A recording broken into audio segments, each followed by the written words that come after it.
Now, the Maruti Ritz is the sixth entrant from the Maruti stable into the already crowded small car market in India. So how does it match up against the Hyundai i10 Kappa? Sirish pits the two against each other to find out.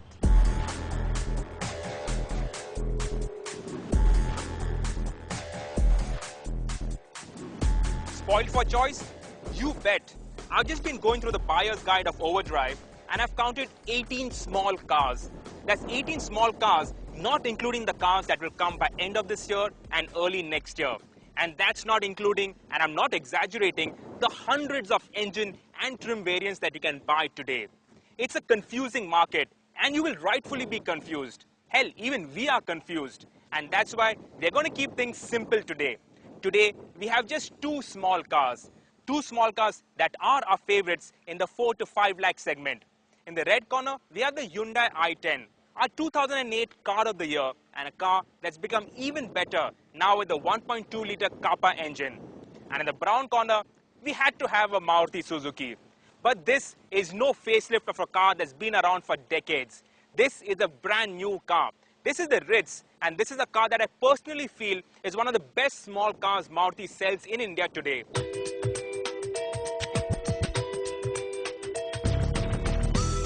Built combining the contrarian ideals of compact dimensions and maximizing interior room, small hatchbacks are always at the forefront of international car design. So it's no surprise that both the i10 and the Ritz look young, modern and very international.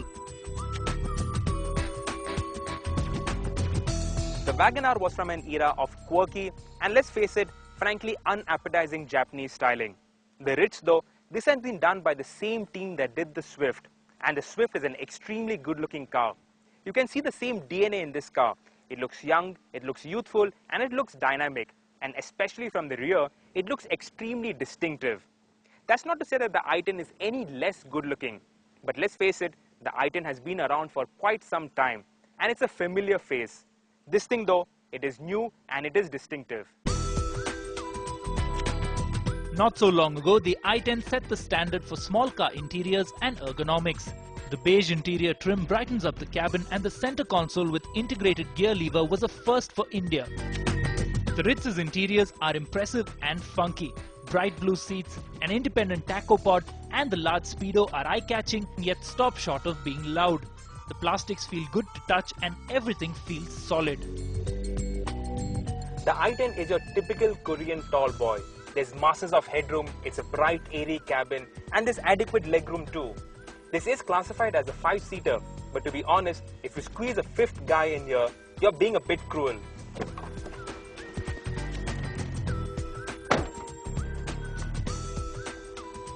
Now this is a big upset. In every small car test that we've done up till now, the Maruti has always been trounced by the Hyundai on space. But look at this, the Ritz is more spacious. There's more headroom. Okay, headroom is academic, but then it makes the cabin look even more spacious, even more airy. There are these nice colors used for the seat fabric. There's more legroom. There's slightly more shoulder room. The seats are positioned higher, so you walk in and out of the car. You don't have to crouch in. There's no doubt about it. This definitely is more spacious and more comfortable.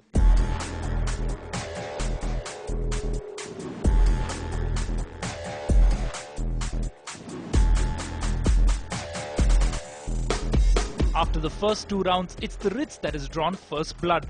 But how will it fare against the i10's proven engine and dynamics package?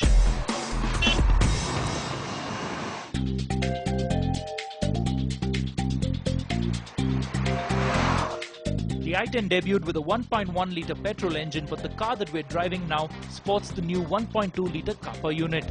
It produces 80 PS of power at 5,200 RPM and 112 Newton meters of torque at 4,000 RPM and feels very smooth and refined. The i10 has no sporty pretensions, but then again, this is a city car for the city. And for the city, things are perfect in this car. The ergonomics, the way this gear lever falls to hand, the steering, everything is brilliant for the city. It's great fun, you can scoot between traffic and you can generally have a blast in this car. The engine also is eager and willing to rev, and when you push it, it actually gets up to speed quite well.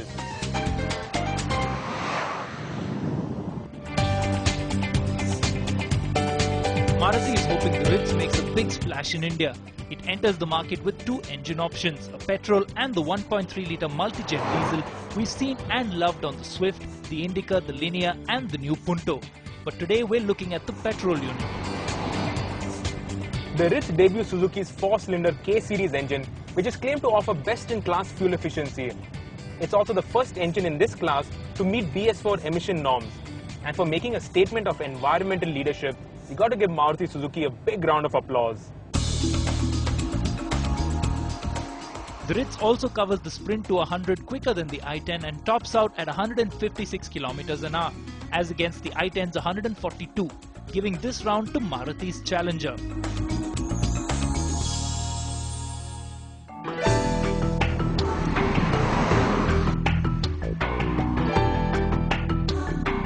The i10 is softly sprung, and that gives it good ride quality around town.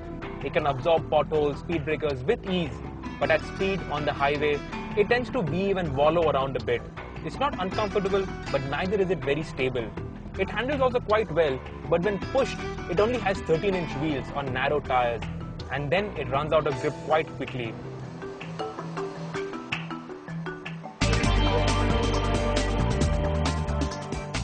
The Ritz is based on the Swift platform with a few inches lopped off from here and there.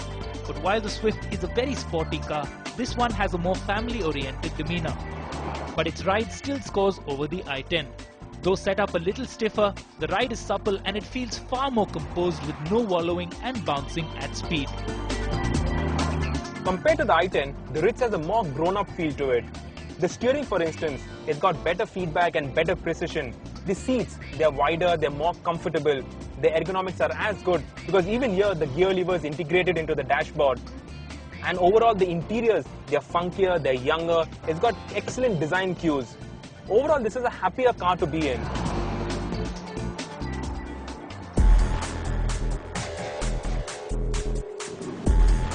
So which of these not-so-small wonders is easier on the wallet?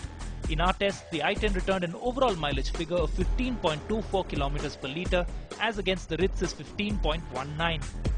Small car comparisons always give me the biggest headaches. How do you call it? Pricing? Well, the i10 is 4.92 lakhs. The Ritz, you would expect it to be more expensive, but it's actually 12,000 rupees cheaper at 4.8 lakhs. Both of these cars are fully loaded. But then again, 12,000 rupees isn't close enough to call this comparison. But now I have to go home and I can only take one car. Which car is it going to be? Well, it's obviously the Ritz. Well, the Ritz gets Sirish's vote, and I wonder if it will be the top pick with diesel engines as well.